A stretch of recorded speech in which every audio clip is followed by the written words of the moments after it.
Good afternoon, everyone, and welcome to the Johnson Space Center in Houston, Texas. I'm NASA's Sandra Jones, and we're here this afternoon to talk about Orion's upcoming entry into the moon's sphere of influence and the outbound powered flyby burn, which will help propel the spacecraft into its distant retrograde lunar orbit following the historic liftoff of Orion atop the Space Launch System on Tuesday, November 16th. We're going to hear from a few folks off of the top today, and then we'll allow them to have some opening remarks before we have some question and answers on our phone bridge, as well as from media here in the room.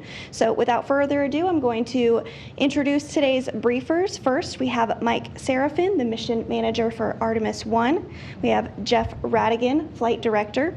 Jim Geffrey, manager of the Orion Vehicle Integration Office. Thank you all so much for joining us today. I know it's been a busy few days for you all, so we really appreciate the time. So to start off with some opening remarks, go ahead, Mike. Well, good afternoon, and thank you for continuing to follow the Artemis program and the Artemis 1 mission. As Sandra said, it has indeed been a busy couple of days.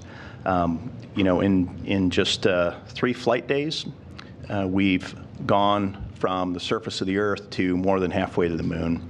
And we are setting up for a key decision gate tomorrow, which is to decide, as part of a pre-planned and a pre-mission decision gate, whether to enter the distant retrograde orbit. And to date, all the systems look favorable for that, but we're going to continue to gather systems performance information and data on the Orion spacecraft before making a conscious decision to commit to that distant retrograde orbit as part of the outbound powered flyby, which is the first of a 2-maneuver sequence. In terms of flight test objectives, as we talked prior to the mission, we have 4 primary objectives. Priority 1 is demonstrate the vehicle at lunar reentry conditions. Priority 2 is to demonstrate the vehicle in the flight environment. Priority 3 is to retrieve the vehicle, and priority 4 is what we call bonus objectives associated with science, technology demonstrations, and outreach to each and every one of you. We have completed the first half of priority 1 with the Space Launch System delivering Orion to the point of translunar injection and putting all of the kinetic and potential energy into the spacecraft, and now we need to take that out, and we will realize the second half of that objective on entry and splashdown day. Priority 2 and priority 4, we are 20% complete with the objectives. 26 of 124 objectives are already complete. We have 40% of the remaining objectives, or 50 of the 124 in progress, and then we have about 40% or 48 of the 124 remaining ahead of us. But overall, the mission in just 3 short days is proceeding and exceeding expectations. In terms of payloads, we did successfully deploy all 10 of the 10 CubeSats.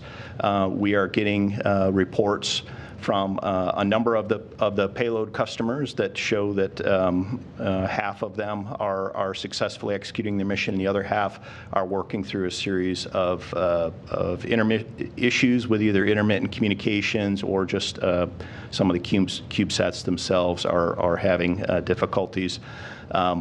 One of those is a success story that we were concerned about prior to flight, which was the Luna HMAP CubeSat that we were concerned had a low battery state of charge. That one actually is on path to have a successful mission.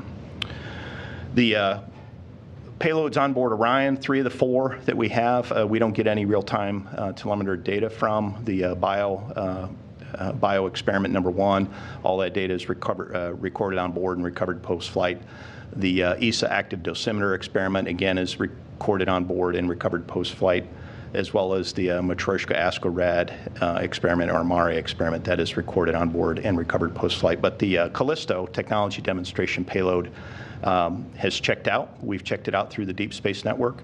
We've had a Snoopy sighting in the cockpit, and we are setting up for the first guest event in the next couple of days, and I won't get in front of that and spoil that one for you. But I will have a bit of a spoiler alert on some Easter eggs in the cockpit. We do have some Easter eggs in the full view of the cockpit So when you do get that view of the cockpit, happy hunting, folks. In terms of just overall systems performance, we've met each and every day of the mission. We met the day of launch at 5 p.m. on the 16th. For about an hour, we saw some performance funnies associated with the star trackers that caused us to pull together an anomaly resolution team. And that anomaly resolution team has concluded. We concluded that today. And it had to do with what we call dazzling of the star trackers with thrusters and thruster plumes actually being picked up with these highly sensitive instruments. So we worked through that, and there was some great leadership by the Orion team and the folks that work with Jim Geffrey and Jeff Radigan to resolve that one. On Flight Day 2, we did meet again as a mission management team for the first time here in Houston. And we met for just under 2 hours, and that was largely just get settled in, review the status of the mission. We did go through 13 anomalies and funnies. Most of those are relatively benign, or what I would call the team learning about the system performance and learning how to operate it in the flight environment or to interact between the ground and the spacecraft as we fly along. And then today we met to review the Orion spacecraft performance, and Jim will give you some highlights on it, but it is exceeding performance expectations, and it was actually fun to see the team come in and report on the Orion spacecraft performance. We did close out that anomaly resolution team associated with the star trackers, and we also celebrated a stalwart within the Orion program whose last day is today, Mark Kirisich, the former Orion program manager. So it was fun to see him share that moment where he got to recognize that his thumbprints are on the Orion spacecraft after his many years within the program on his final day as a NASA employee. So that was a fun thing to share with him. In terms of just imagery, we've got a couple of items that we'll share with you. If we could cue up the first video, which is from the launch of the Orion spacecraft and the Space Launch System rocket. We've got the big physics of launch on full demonstration here for you. This is the rocket lifting off from the point of view of the Space Launch System and then doing its roll off the pad, and you can see the plume heading down towards the pad and just the rocket lighting up the Space Coast, and it was quite a sight for those that got to be there and feel it. You got to feel it in your bones. It was a remarkable launch. The next video that we've got for you is of the Orion spacecraft looking back at itself while it's mated to the interim cryo propulsion stage. And there's a bit of an Easter egg in this video, too. If you look in the top center, you can actually see the core stage after separation below it. And this is one of the solar array wingtip cameras looking back at the main body of the interim cryo propulsion stage, as well as the spacecraft adapter. And then the aft half where the avionics ring is and the RL-10 engine is just off to the screen to the right. But to me, this was just a remarkable photo because we are some 975 plus miles in altitude here, and you see the core stage falling away back towards Earth, and this was just a remarkable video as well. And then the last one that we've got for you is of the solar array wings articulating for the perigee raise maneuver. And this is Orion looking at itself, and you can see the Earth below the spacecraft. We position the solar array wings to the load-bearing configuration for the perigee raise maneuver, and then we had the load-bearing event, and then we reconfigured them back and fully articulated them to the sun-pointing position. So these are just a few small highlights of what we've seen in the 3 short flight days, and it's been a remarkable mission to date, and we're proud to share all of this with you. So with that, I'll hand it back to you, Sandra. Thank you so much, Mike. Beautiful imagery and photos, certainly. So next up, we'll hear from Flight Director Jeff Radigan. Well, I got to tell you, it's a great day to be in the control center anytime we're flying a spacecraft to the moon. It's just a lot of fun for all of us that are operating the vehicle and checking it out, putting it through its paces. Today, the team was out doing the survey of the external of the crew module and the service module using the Orion cameras to take a look at every inch of the vehicle that we can see, really check out and see how the exterior surface of the vehicle is doing, which of course leads to some of the video and pretty pictures that Mike was showing earlier. Of course, the team's preparing for the outbound flyby, and you know, the OPF maneuver that's coming up. We've got a couple of trajectory corrections before we get there that we'll do over the next couple of days. And then, of course, we'll do the burn 70 nautical miles off the backside of the moon for about 2.5 minutes. And the burn will really put us on our way to the distant retrograde orbit, which is where we're going to continue the checkout of Orion. All of us will really be looking to receive data since the burn is done on the backside of the moon. And we'll lose comm with the vehicle for a little bit of time. It'll autonomously do the burn, and then we'll pick data up and see how Orion's doing. That'll lead us to actually 4 days later, where we'll do the DRI burn, the distant retrograde insertion, which is what really is the final step of putting us into lunar orbit. And that'll be another 1.5 minute burn that Orion will do and drop us off into the orbit, where we'll continue to check out Orion. So you probably hear it in my voice. It's very exciting just for us in Mission Control. It's been a very exciting mission. As Mike said, there's been a couple of anomalies we've had to work, but overall a very clean mission, and we're really having a good time. Thanks, Sandra. Thanks so much, Jeff. And next we'll hear from Jim Geffrey, manager of Orion Vehicle Integration. Yeah, thank you, Sandra. Wednesday was quite a stunning event for the entire team. It was a fantastic performance by the rocket to deliver Orion to space. And it's been a really exciting few days for both the team and the spacecraft as we learn how this system operates in the deep space environment. It's a good reminder that this is the first time in 50 years that a human exploration spacecraft has left low Earth orbit and been sent to the moon. As Mike said, Orion's been performing great so far. All the systems are exceeding expectations from a performance standpoint, and we have full mission functionality with the upcoming outbound powered flyby burn. The team's been able to gather a lot of great data to learn how those systems are performing in space. You know, no ground test is a perfect representation of flying in the real environment, and so we've been able to collect this data, use it to update our models, understand how the system is trending, and make decisions for our upcoming mission events. As Jeff said, we have the big burn coming up on early Monday morning, but before we do that, I wanted to share a couple of additional videos of how the system's performed on the way to the moon. I believe the first video we'll show is the separation of Orion from the interim cryopropulsion stage.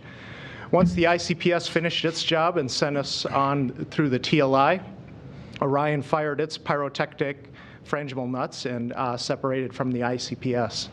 You can see in this video as we slowly drift away from the ICPS and head off to the moon.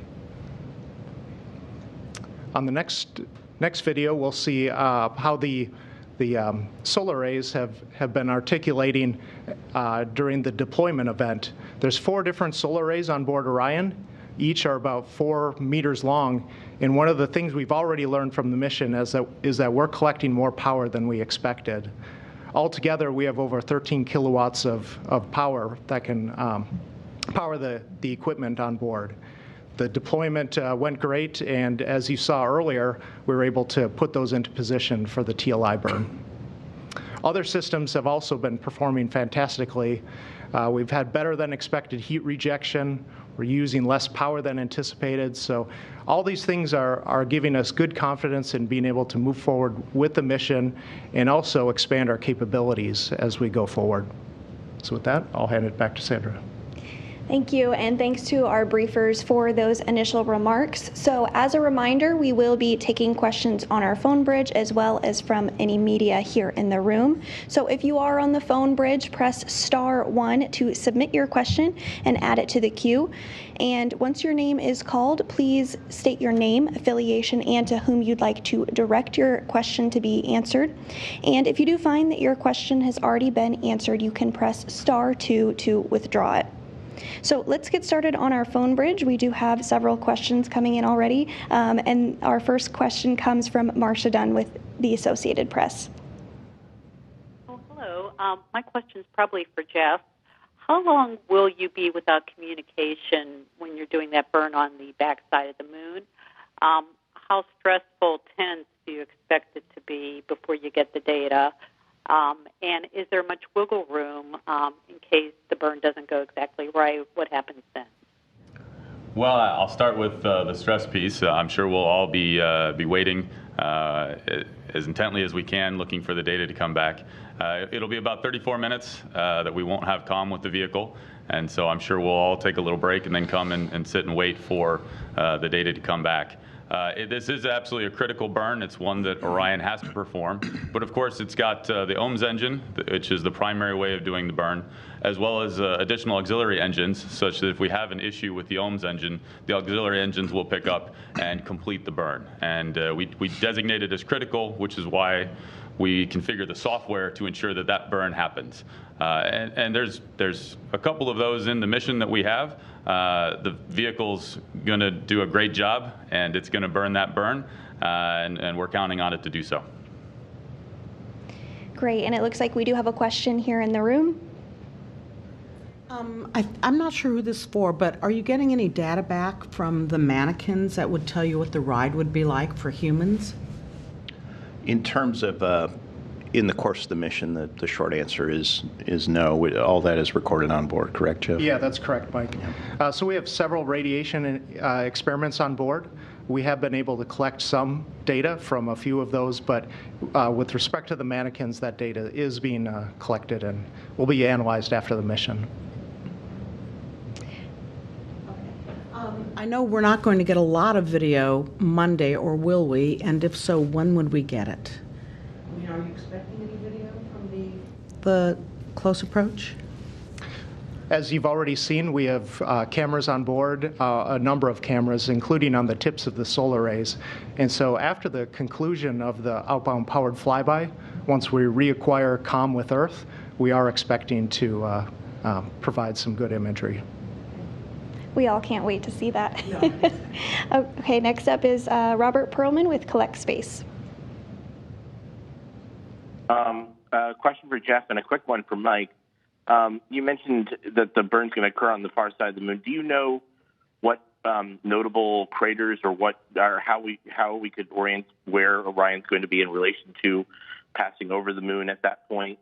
And then for Mike, since you mentioned it, it's been the number one question we've gotten from our readers. You mentioned you saw Snoopy. When can we see Snoopy? You want to go ahead, Jeff? Sure, I'll take the first part. So we will be passing over, some of the Apollo landing sites. Unfortunately, I don't have the craters off the top of my head, since every launch date has its own different spot that we would be doing the powered flyby. So I can't reference those to you, but I do know we'll be going over the Apollo 11, 12, and 14 sites, or close to them. Unfortunately, they're going to be in the darkness. They will not be sunlit, so we won't get very good video of them, but we'll definitely be close to history when we do the powered flyby. Yeah, and Robert, thank you for your question. Certainly, the partnership with the Schultz Foundation and their commitment to NASA is part of our flight safety program is something that we cherish, and having Snoopy on board the Orion spacecraft to the moon again is something that is exciting for all of us. As far as when the Snoopy sighting will occur, I would say in the next day or two. I don't have an exact time for the acquisition of Snoopy signal, so we'll just have to wait and see when the images are released, but it's not far off. Our next question comes from Joey Roulette with Reuters. Thanks. I just had a quick question for Mike Serafin or anyone else who wants to answer. Back just before liftoff on Wednesday, you guys announced that there was kind of a new risk with the RTV delamination issue and involving like a sensor coming loose and becoming debris. And I was going to ask this on the last press conference, but when did you guys discover that risk? Were you aware of it Monday during the launch rationale briefing, or did you guys not know about it and actually just discover it before liftoff? Thanks. Joey, thank you for the question. We knew about the RTV delamination due to the hurricane pretty much the day after when we did a walk down on the pad inspection. It took the team a little bit of time to do the full just assessment of the vehicle, and that was one of the findings that came back. And we went into a debris transport and just kind of acknowledged that there was a risk there. And relative to the launch attempt, when the risk was brought forward, it was clear that we needed a little extra time to develop that flight rationale, which is why we met on launch minus 1 day to understand the risk, have it characterized relative to other known risk, and so the story, was it was a first story the day after the storm passed, and we did our pad inspection, and then we knew that there was an issue out there that needed to be worked. It took a couple of days. It basically took the weekend for us to work, and then when we initially heard the flight rationale, we decided we needed a little more time to develop that. So I hope that answers your question. Our next question is from Kristen Fisher with CNN. Hi, thanks everyone, and congratulations so far on a successful mission. My question, since I'm kind of representing the TV side of things here, I'm hoping somebody can go into a bit more detail about what we can expect with this close flyby on Monday morning. You say that the video is going to be delayed. Can we get a more approximate time frame as to how long it's going to be until we're going to actually get to see this video? What sort of quality is the video going to be? And finally, can you just kind of explain why we're not getting to see these images live? I mean, I believe the Apollo 11 landing was broadcast live. Why now don't we have the technology to see all of this live? And pardon my ignorance there. Thank you. Sure, happy to talk through it. So there is video that comes down from the spacecraft that we get here live in MCC that we were able to see coming directly off the video. And some of the videos that we've shown previously in this briefing, those came down live and we saw them as they were happening, and they were a lot of fun to watch. Specifically related to the outbound powered flyby, since it occurs on the other side of the moon, we've actually got the moon between the spacecraft and the ground stations that pick up the video. So we're going to record it while the Orion's out of the line of sight of the ground stations that bring the video down. Once we have that recorded on board, when we reacquire signal, when Orion comes out from behind the moon, we're going to downlink that video as fast as we can. Unfortunately, given the distance that Orion is and the fact that we do have some fairly high quality video, it's going to take a little bit of time. For those of us that remember the days of dialing into the internet on modems, it's going to be a little slower than we might have want. But as soon as we get the data down, I'm sure our video processing folks will be processing that so that we can get it out to everybody that wants to see it. Because of course we want to see it in mission control and we want to share it with the public and get it to you folks as fast as we can. Thank you. Our next question comes from Chris Davenport with The Washington Post. Hi, thanks so much. I think this first one is for Jeff. I'm just sort of curious about the speed of the vehicle. Obviously, it's been slowing down the closer it gets to the moon. What will its velocity be, sort of right before you do this burn? What will it be? What will its peak velocity be after the burn as it enters into the orbit? And then once it's in that distant retrograde orbit, is the velocity constant? And then for Mike, just real quick, there was some talk or concern that maybe there was some damage to the pad or the mobile launcher after liftoff. I'm just wondering if that's accurate, and if it is, what was the extent of the damage? Thanks so much. So I think Jim's going to take that one. Yeah, thank you for the question. First, with respect to Orion's speed at the time of the OPF, be about 1.5 kilometers per second relative to the Earth. Apologize for the metric units, so we'll have to do a conversion there for you. But But as Jeff said earlier, it'll be a 2.5 minute burn, 2.5 minutes. In that, we use about 2,900 pounds of Orion's initial propellant load. That's about 20% of the total load that we start the mission with. So relatively short burn, but it is one of the 4 big ones that we perform as part of the mission.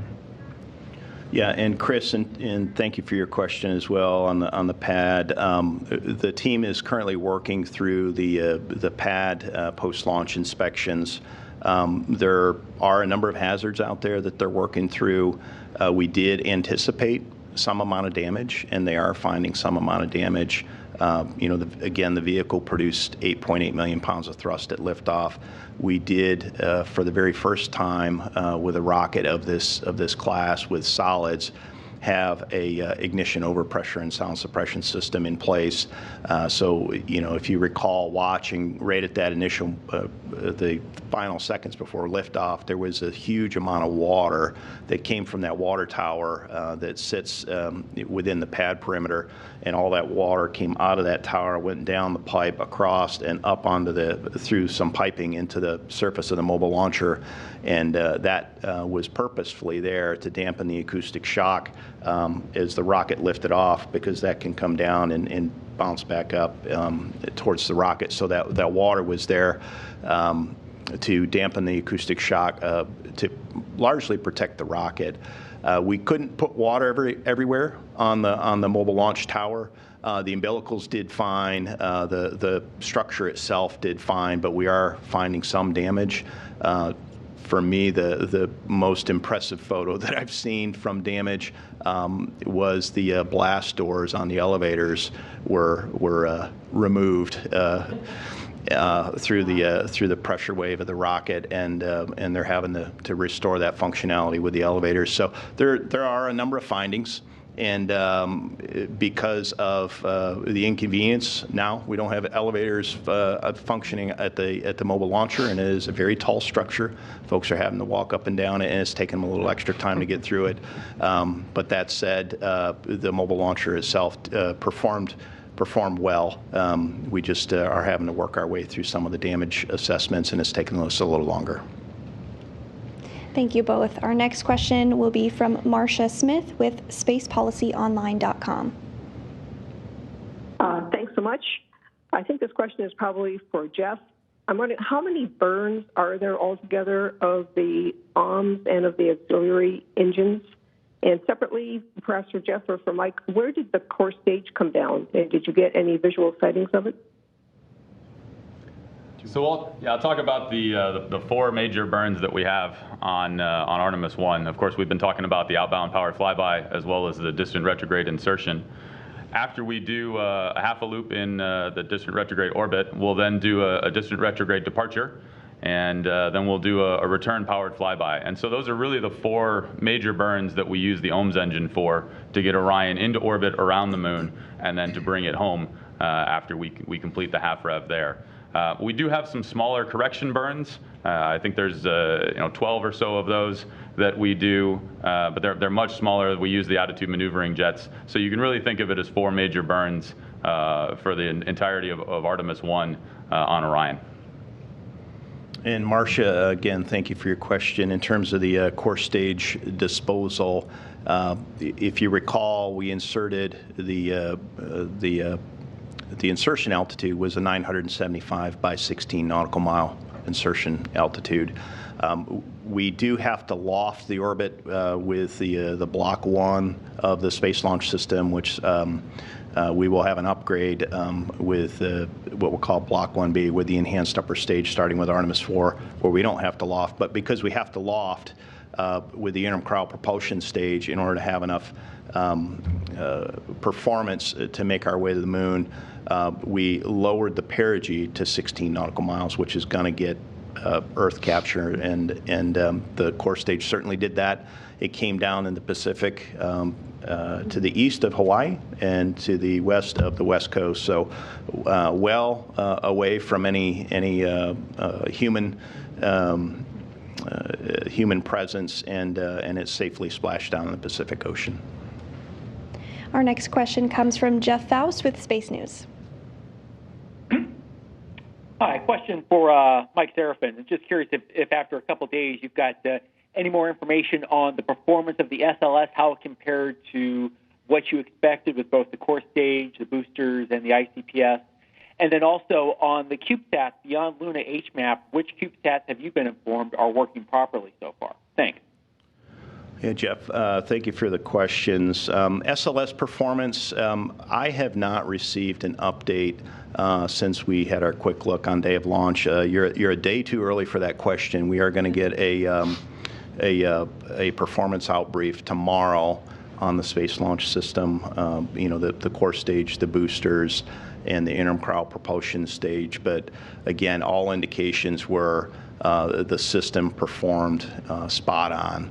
And as I said in the post-launch press conference, we came very, very close to the predicted insertion altitude, and then translunar injection was exactly where we had intended. But we should have more information as part of a post-launch assessment and a performance review that we're going to do tomorrow afternoon. In terms of the CubeSats, you wanted to know which others were successful. Argo Moon, which is a partnership with the Italian Space Agency, BioSentinel, which is basically an analog that's flying some yeast to measure radiation. Equilus, which is a partnership with the Japanese Exploration Agency, Luna HMAP, and then I believe Omotenashi, which is another Japanese Exploration Agency CubeSat, are on a path to success. The remainder, as we've had reported from our payload partners, either have encountered technical issues post-deploy, or have had intermittent communications, or in one case did not acquire signal with their communication asset that they had planned. So, we're working with our payload partners to the extent we can, but and we're being as transparent as we can here. But if you want to understand more thoroughly what each of the payload customers are seeing, I would reach out to those individually. Our next question is from Irene Klotz with Aviation Week.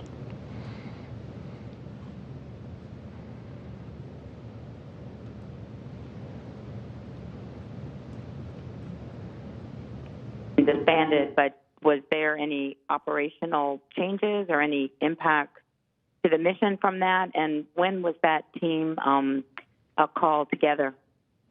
Hey, Irene, we missed the first part of your question. Can you repeat it for us, please? Sure. Can you hear me all right? Yep, we got you. Thanks. Yes, it's for Mike Seraphin.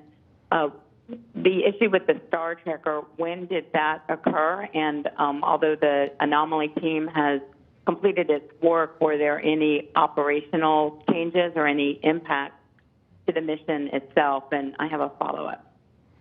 Okay. Yeah. Thank you for the question, Irene. That's a good one. The anomaly resolution team, as it pertains to the Star Trackers, we got together as a team the afternoon of the 16th, which was it was a 5 p.m. call, so some 12-ish hours after launch, and we knew that there was just some anomalous performance in the Star Trackers, and it took the team some time to work through it. And the Orion program and one gentleman in particular, Ryan Proud, that led that anomaly resolution team, did a fantastic job of researching all the potential causes. And what we determined, it was not the hardware. The hardware was operating exactly as it was designed to. It was actually an environmental situation where the thrusters were being picked up by the star tracker because it was actually thrusting over the field of view of the star tracker by design, and the light was hitting the plume and it was picking it up, and it was having a hard time understanding, was that a star or an object out there that I should track, or maybe there were objects in the field of view when it thought there shouldn't be, because the star trackers are programmed to know where the stars are, and it was essentially confusing the star tracker, and we continued on both star trackers 1 and 2 to get what they call a component not ready flag. So it took us a little bit of time to work through that one. The star trackers were gathering data throughout, and it was just one of these episodic things that took some time to resolve. The team correlated it to thruster firings, and it just took a little bit of time to do that. In terms of operational changes, there are no operational changes. We are proceeding, and that was one of the outbrief recommendations today from that anomaly resolution team as we sunset that team, was to consider the star trackers operating normally and to proceed based on that information. And Jim, I don't know if you have anything to add to that. It was under the Orion program. Yeah. This is one of those examples of being able to learn from flight testing. You can never simulate the combined environment of plumes and Earth shadow or Earth sunlight and refraction of light into star trackers perfectly on the ground. But we fly and we find these things. As Mike described, the team pounded flat every possible explanation. We think we understand exactly what's happening. The star tracker itself is performing perfectly. We've ingested over 380,000 measurements into the navigation filter. Every one's been accepted without rejection. So we're very confident in moving forward, and we'll proceed with the decision to proceed with the OPF tomorrow. Thank you. The other question was about the ITAR issue at 39B. What was the situation or the configuration that prevented, I guess, the photographers from going out and picking up remote cameras till today? I guess they were told that there was some ITAR considerations. And then also, I just wanted to make a comment in light of the anomaly resolution team, and it sounds like it was an interesting episode, but that information hasn't been included in any of the updates that were posted so far. And you all talk so much about how important this mission is, and that it's the first human spacecraft in 50 years, and your number 4 of your objectives is public outreach. I would just request that whatever you can do to provide more detailed and more timely status reports of the mission, even if things are not all knit together and here's the outcome. It's really important to us to kind of be able to follow along as these things are happening. Thanks. Okay, thank you, Irene, and I certainly understand your feedback on the star tracker, what I'll call glitch or anomaly. That one was not a high-level concern. It just was one of those what I'll call confusing discrepancies that took us a little bit of time to work through. But I certainly understand the feedback there. And in terms of the ITAR issue, I am not fully up to speed on the issue at pad 39B. But what has been shared with me is that the mobile launcher has flight interfaces on it that are considered export controlled, and not all of those are in a configuration that are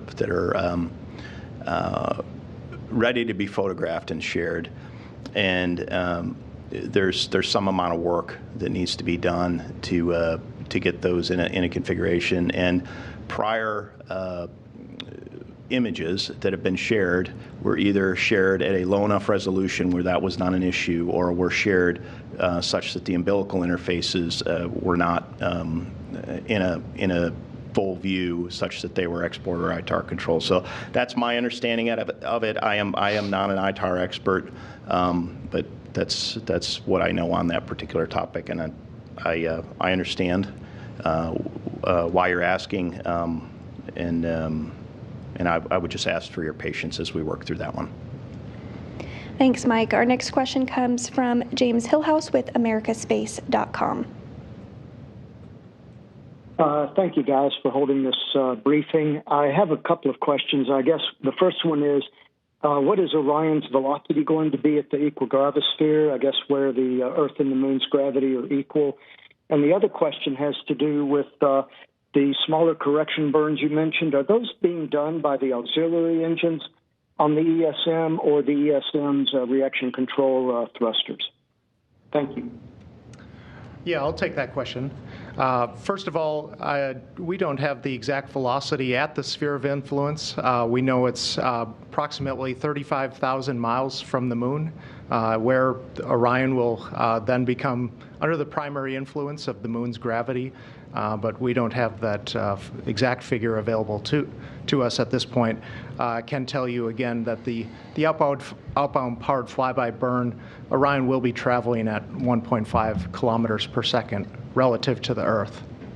With respect to the correction burns, we've performed 2 of those to date. The first, which we call OTC-1, or Outbound Trajectory Correction 1, this one was done as a checkout of the OMS engine. The big 6,000-pound engine was executed perfectly. The second burn, OTC-2, was small enough that it could be performed by the small reaction control system engines, but we also have auxiliary thrusters on board. And the software makes that determination based on the size of the burn that has to be done. It picks the most efficient engine to use for that. We have 2 more of those coming up, OTC-3 and OTC-4, before we arrive at the moon. Great. Our next question comes from Bill Harwood with CBS. Yeah, hi, guys. And first of all, just off the top, I'd just like to say I completely agree with Irene Klotz's observations. You know, the star trackers, I thought the flight rule required 2 operational trackers for a full duration mission. And so, I totally understand it's been resolved. I just would have thought that was a potentially more significant issue, but obviously not. Anyway, Mike, you said hazards at the pad. What does that mean? I mean, I'm not looking for a detailed assessment, but does that mean like debris somebody could trip over, a commodities issue, power lines down? I mean, any little details you can share? And for Jeff, you said 70 nautical miles at close approach. I saw something else that it was 70 statute. I just want to make sure I'm doing the right conversion. Thanks. Do you want to take the mileage thing? I'll take the rest of it. Sure. So the best information I have is 70 nautical miles. And I think that's really what we do our trajectory planning in. So that's the number I would use. Of course, I'll happy to be double checking with my flight design folks, who I'm sure will call me after this press briefing if I didn't get it right. And but 70 nautical miles is the distance that we're planning to, and that I have in front of me. I do want to address the star trackers real quick, in that we never had a case where we violated the flight rules. The star trackers were functioning sufficient that we could continue on with the mission. It was really a case where we were seeing something we didn't understand. And so you are correct that we do need the star trackers to continue on with the mission, but at all times they were providing us measurements that were able to allow the mission to proceed. And so while we saw something we didn't quite understand, the hardware was operating sufficiently that we were able to continue the mission. And of course, we talk in what if it doesn't work, but in this case, it continued to work sufficiently well enough for us to continue on while the team really investigated what was going on at the time. Yeah, and Jeff, I think you hit the nail on the head there. We were meeting the functionality requirements for attitude updates and navigation updates with the star trackers. So from a system performance and system functionality standpoint, that one was not violating the flight rule. It was again something that we didn't fully understand, and we needed to get a brain trust together to work through it, and it didn't take that long. That said, I understand again the feedback, Bill, and apologize that we didn't share that sooner. This is a bit of a marathon in terms of launching from the Kennedy Space Center, getting safely through translunar injection. We provided an update to each and every one of you after launch, and that was after a very long day. And then I'm speaking for myself. I think I went and took a nap at the hotel for about 3 hours, and then was notified that we had a funny with the star tracker. We did note that, and then I believe we noted that, and then we had the anomaly resolution discussion the afternoon of the 15th. Again, I'm speaking for myself. I took a power nap, and then got on a plane here to Houston the next day, and then we settled in and we worked our way down the funny list, and that was on the funny list, and we had over a dozen funnies on the list. So we are proceeding, given the information that we have, and that was not seen as a hard constraint. It was just something that we just didn't understand. It was initially outside of our experience base, but again, understand the feedback on that one. In terms of hazards at the pad, there were some gas line leaks that are used to inert the system, both on the nitrogen and the helium side. Those in of themselves are hazards, right?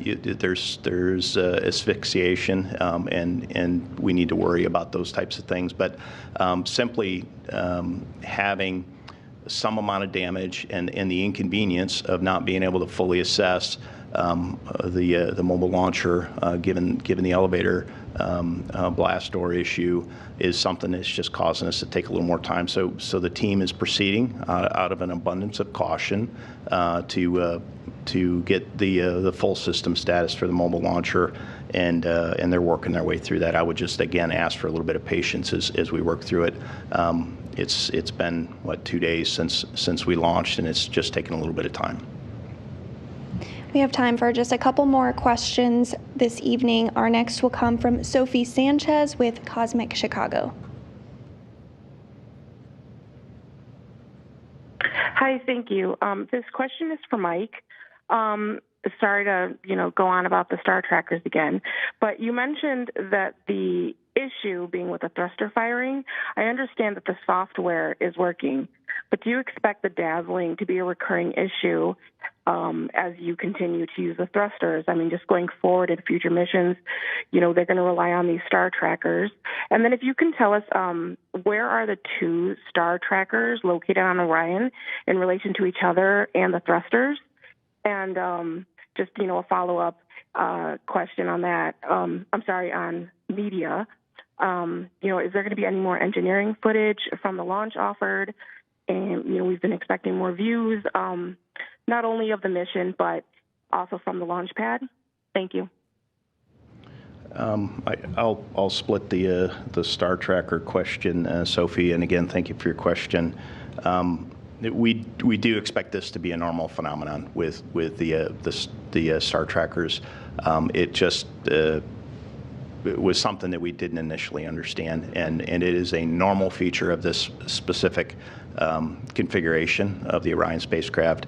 Jim, do you want to talk about kind of the orientation and just how the system is configured, and then I'll talk about the more media release. Sure. I'll just add a few more words about how the software works. So the star tracker is constantly outputting its attitude knowledge, and the onboard software of Orion is looking for that information. Occasionally, when we see this dazzling phenomenon, the software may get a flag or generate a flag saying, I'm not ready to incorporate that data into my navigation filter. Now, this is a temporary situation. The star tracker keeps trying to acquire attitude knowledge, and when it's ready, it then clears that flag, and the software is able to reset and keep going. So this is a phenomenon we will expect to continue periodically throughout the rest of the mission. However, as we've moved away from Earth, we've seen less occurrences of it, but the system and the software is set up to deal with that and continue generating attitude information just fine. As for the location, on the aft end of what we call the crew module adapter is what's called a navigation base. Here we have two star trackers mounted in 90 degrees apart, as well as the optical navigation system, which is a different camera is used to help navigate through deep space. So these cameras, the star trackers and the optical navigation camera, are located at the aft end here. And if you recall the orientation of the service module, there are pods of reaction control thrusters oriented throughout 90 degrees apart. One of these pods is located pretty close to the star tracker base, and that's what is causing the dazzling phenomenon. But it's a very tightly packed orientation. We have radiators and star trackers and many other equipment on that service module. And so this is just something that teams have seen in past space flight, and we're prepared to deal with it with no impact to the mission. Yeah, and on the orientation, Sophie, I'm sure we can follow up with you after the fact and show you a 3D model or show you, kind of a graphic of where the optical bench and the star trackers and the optical navigation sensors sit on the navigation base relative to the thrusters, just to kind of give you a sense of where they are relative to the overall Orion spacecraft, but also relative to each other, the thrusters and the optical sensors.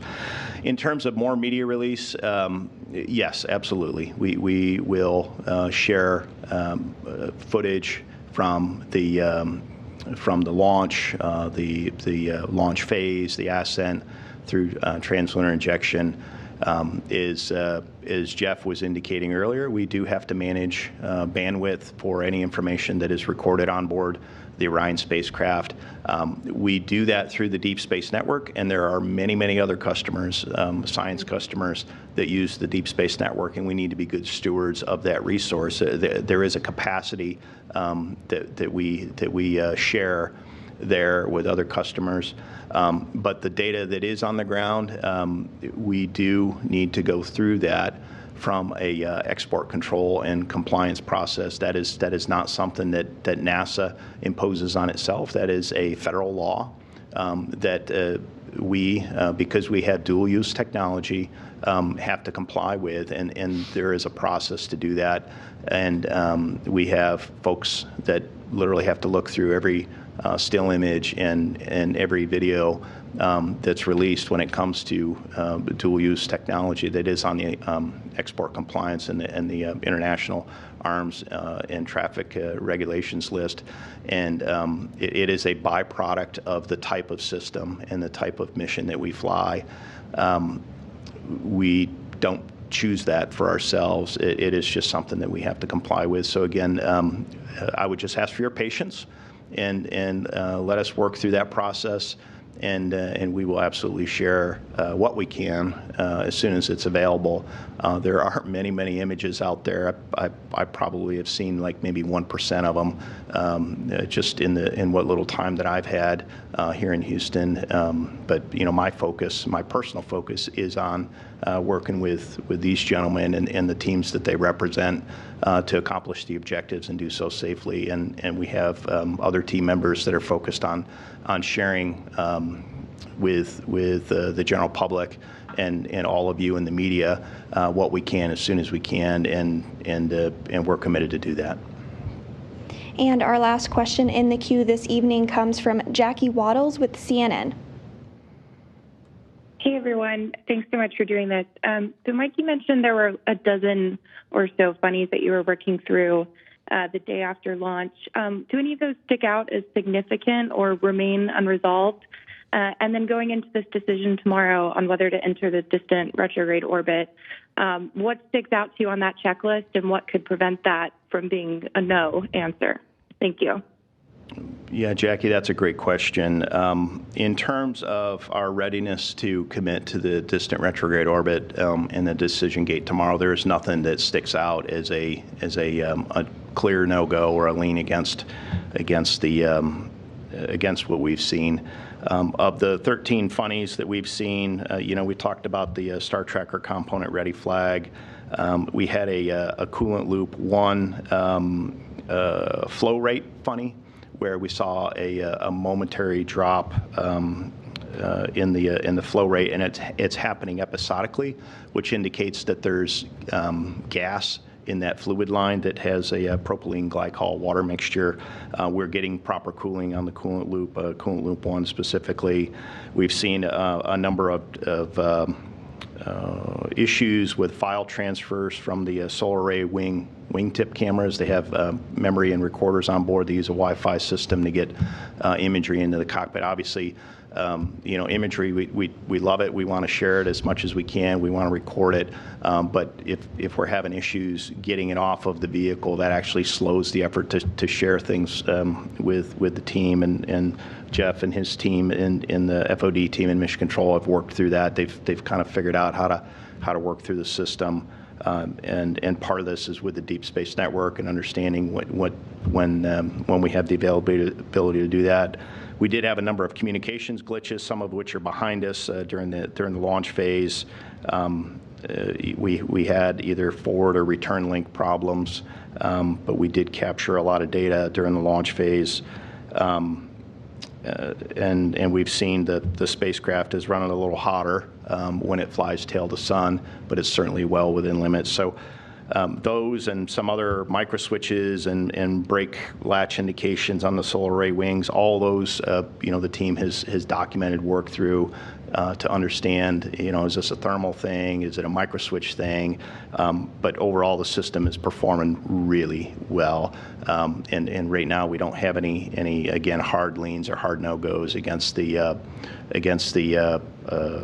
commit point to the outbound powered flyby. But that said, that decision gate is tomorrow. There's always a chance that something could happen between the time that we're talking and tomorrow, and our risk posture and our situation could change. So we're just going to wait. We're going to give it more time. We're going to give the teams more time to assess all the data that we have and to continue to shake down the spacecraft as we head outbound and wait for that decision gate and make that decision when it's time. It's not time to make that decision right now. And I don't know, Jim, do you have anything to add in terms of the anomalies? Anything stick out in your mind that would be a hard no-go?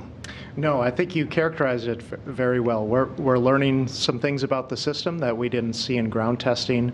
But again, the system performance has, in general, exceeded expectations, and everything points to being able to accomplish the outbound powered flyby and continue the mission. Okay. And Jeff, from your standpoint, you're one of the lead operators in Mission Control. That anything that you want to highlight in terms of our ability to enter the distant retrograde orbit and proceed with the outbound powered flyby? No, I would tell you that the vehicle is very clean, right? We're learning things on a first flight vehicle. A lot of that, honestly, is the operators going, hey, this didn't look like the way I expected it, but then we look at it a little bit longer and we say, well, that's performance that's acceptable. It may not be what we expected, but it is acceptable performance and it allows us to proceed. So there's a lot of that learning that's going on. And, right now, all the systems are meeting all of our flight rules to press for OPF. As Mike mentioned, the MMT will make that decision tomorrow, but right now we're looking good and we're ready to go continue executing. Yeah, so I think what you're hearing here, Jackie and Irene and others that have asked some of these questions, is we had an understanding of the system headed into the mission. We had predicts. We had, whether it was how much power we would consume or how much propellant or how hot the vehicle would be. And we're not exactly matching that. And in most cases, it is performing better. We're using less power. We're using less propellant. It's a little bit warmer than we thought it would be, so maybe we don't need the heaters as much. We're seeing things that don't quite match our predictions. And the team is spending the time to go through that and doing it with a fine-tooth comb to make sure that there isn't something else there that is potentially a latent issue or something that would give us concern as we're sitting out there in the distant retrograde orbit. You got to recall that the distant retrograde orbit is a non-Earth return trajectory.